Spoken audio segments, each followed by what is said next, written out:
بحب لو تضيق الأرض نسكن كل قلب. Harus ngerti bagaimana akidah kita kepada Allah. Tidak mencampurkan Allah dengan kesyirikan, tidak mencampurkan Allah dengan satu peribadatan yang batil.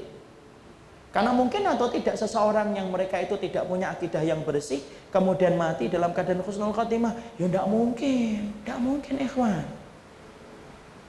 Ada dalilnya, ada.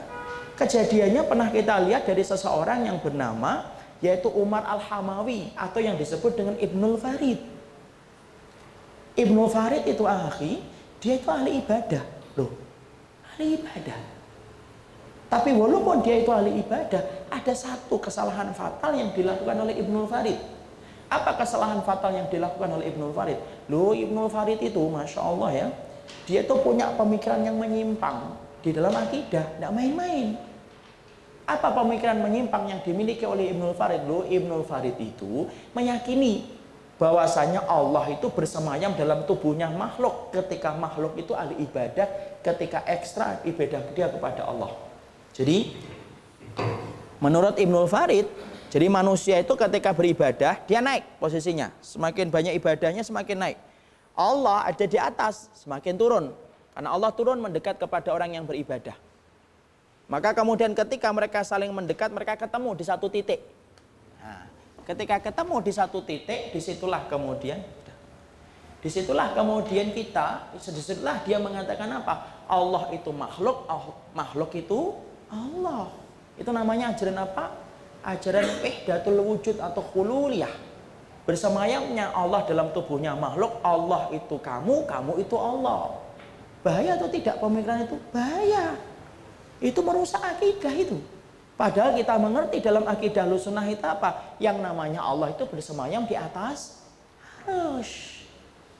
Lah kalau Allah bersemayam dalam tubuhnya makhluk, apa akibatnya kalau kita memahami itu? Berarti Allah bisa salah ketika sedang bersemayam dalam tubuhnya makhluk. Allah masih bisa merasakan sakit ketika hamba itu kita pukul. Bahaya pemikiran itu, bahaya. Bahayanya dalam masalah apa, Ustaz? Dalam masalah akidah. Dalam masalah akidah itu bahaya. Perhatikan apa yang terjadi. Orang-orang datang kepada Ibnul Farid atau yang disebut dengan Umar Al-Hamawi untuk kemudian menyampaikan kepadanya sebuah nasihat. Kamu tidak boleh punya pemikiran semacam itu karena Nabi saja tidak pernah mengatakan dirinya, di dalam dirinya itu ada Allah. Allah tetap di atas arsy. Memang betul Allah itu mendekat kepada orang yang beriman, tapi mendekatnya Allah itu bukan mendekat secara fisik. Tapi apalah daya, hidayah itu terkadang tidak gampang untuk dimasukkan. Orang itu tetap saja mengatakan, enggak, saya meyakini kalau saya ahli ibadah nanti Allah bersemayam dalam tubuhnya saya itu Allah dan Allah itu saya. Insya Allah. Apa akibatnya ikhwan? Dalam sejarah yang tidak bisa terbantahkan.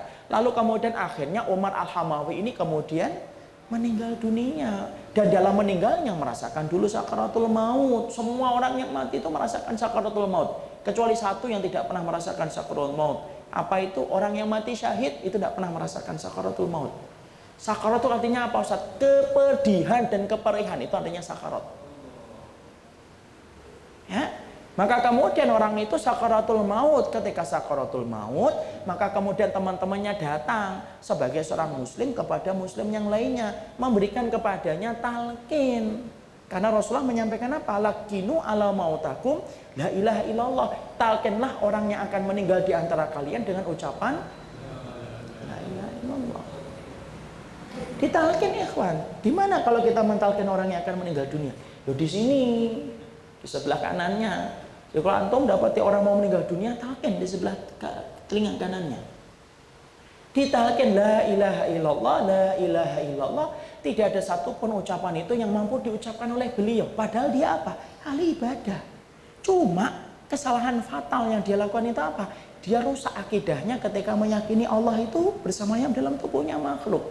Berulang-ulang kalimat talqin diucapkan ke telinganya, berulang-ulang pula dia tidak mampu menjawab. Lalu tiba-tiba Allah menggelar sebuah momen yang tidak pernah dilupakan sejarah.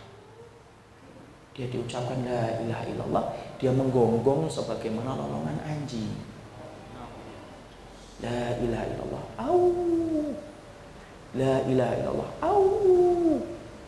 Sampai akhirnya suara itulah yang menutup harinya ketika di dunia tidak ada satupun ucapan la ilaha illallah yang mampu dia ucapkan, tetapi melolong sebagaimana lolongan anjing. Di situ para ulama di dalam kitab Sakaratul Maut wa Syiddatuhu, yaitu beratnya sakaratul maut, dibahas perkara yang menjadikan akhirnya kehidupan akhirat kita rusak itu apa? Kalau hubungan kamu dengan Allah sudah rusak dalam bentuk akidah yang salah, maka akhirnya apa? Allah ninggalin kita sebagaimana kita telah meninggalkan Allah dalam urusan akidah.